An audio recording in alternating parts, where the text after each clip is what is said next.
Kecantikan Alia Mas Said jadi bridesmaid Rizky Febian dan Mahalini disorot. Kecantikan kekasih Tarik Halilintar, Alia Mas Said menjadi sorotan di pesta pernikahan Rizky Febian dan Mahalini. Diketahui Alia Mas Said menjadi bridesmaid dalam pernikahan pasangan Rizky Febian dan Mahalini. Dalam balutan pakaian yang anggun dan elegan, Alia Mas Said berhasil menunjukkan pesonanya yang memukau. Ia mengenakan gaun indah berwarna ungu dengan detail bagian bahu terbuka.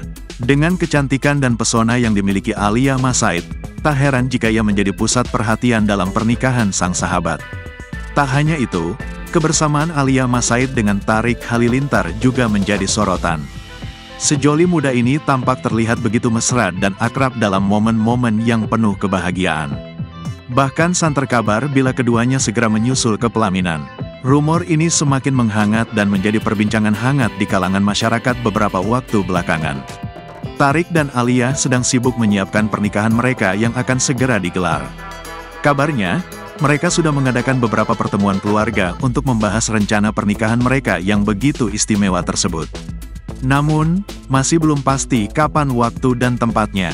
Keduanya masih belum mengungkap kepada publik.